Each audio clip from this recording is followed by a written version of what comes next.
ये कहानी है सुरेश की, जो कि सोनिया से प्यार करता था। दोनों एक साथ एक ही कॉलेज में पढ़ा करते थे। उस दिन अचानक ही सोनिया की नज़र सुरेश के द्वारा लिखे गए उस खत पर पड़ गई, जो कई सालों से किताब के पन्नों के बीच सड़ रहा था। यह खत सुरेश और सोनिया की प्यार की यादों को बयां करने वाला आखिरी खत था। सोनिया प्रिंसिपल साहब के ऑफिस से बाहर निकली ही थी कि अचानक ही सामने के कैंटीन में सुरेश अपने दोस्तों के साथ कॉफ़ी पी रहा था। नए स्टूडेंट को देखकर सभी सीनियर सोनिया के नज़दीक आ गए। सोनिया के लिए मुंबई शहर नया था और यहाँ के लोग भी। वह बिल्कुल घबरा गई। उस समय सुरेश ही था जो एक फरिश्ता बनकर आया था। उसने सभी सीनियर्स को खूब डांटा और उन्हें सोनिया से माफ़ी मांगने के लिए भी कहा। उसी दिन से सुरेश सोनिया को मन को भा गया। धीरे धीरे इन दोनों में दोस्ती बढ़ने लगी, दूरियां नज़दीकियों में तब्दील होने लगी और एक दिन सोनिया ने सामने से ही सुरेश को प्रपोज कर दिया। सुरेश को भी सोनिया बहुत पसंद थी। उसने भी उसे खुले मन से स्वीकार कर लिया। समय बीतता गया और उनका प्यार परवाना चढ़ते गया। बात शादी तक भी आ पहुंची। अब सुरेश एक कंपनी में मैनेजर था। उसकी तनख्वाह भी अच्छी थी। सोनिया भी हाई स्कूल के विद्यार्थी को पढ़ाती थी। अचानक ही सुरेश का तबादला दिल्ली शहर में हो गया। सोनिया से कोसों दूर होने के बावजूद भी वह हर महीने उसे मिलने के लिए दिल्ली से मुंबई आता रहता था। दोनों घंटों तक टेलीफोन पर एक दूसरे से बातें किया करते थे।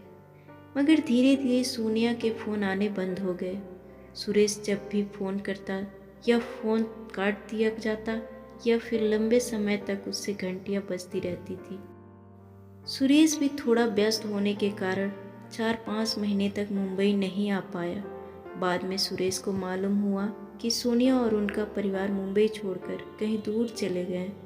सुरेश ने सोनिया के बारे में जानने के लिए पूरी कोशिश की। वह सोनिया के हर दोस्त, हर रिश्तेदार से मिला, मगर किसी को भी सोनिया कहाँ है उसकी जानकारी नहीं थी। इस बात को पूरे 5 साल बीत गए। एक दिन सुरेश ऑफिस से बाहर ही निकला था कि सामने सड़क पर खड़े एक गुब्बारे वाले के पास एक महिला अपने छोटे बच्चे के साथ खड़ी थी।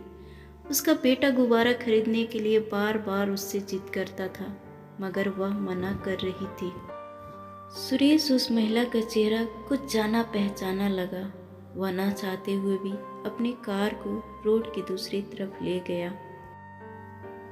उसने उस महिला को गौर से देखने का प्रयास किया। वह महिला और कोई नहीं बल्कि सोनिया ही थी और वह बच्चा जो कब से उससे गुब्बारा खरीदने की जिद कर रहा था, वह उसका ही बेटा था।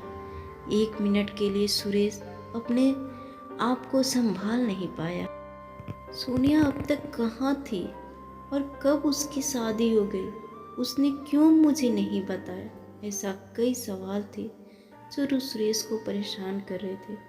उसने धीरे से अपनी गाड़ी का दरवाज़ा खोला और सोनिया के नज़दीक आकर खड़ा हो गया, मगर सोनिया उसकी किसी भी सवाल का जवाब नहीं दे पाई और आखिर में कुछ देर इंतज़ार करने के बाद सुरेश वहाँ से चला गया और सोनिया सड़क पर अकेली खड़ी रह गई।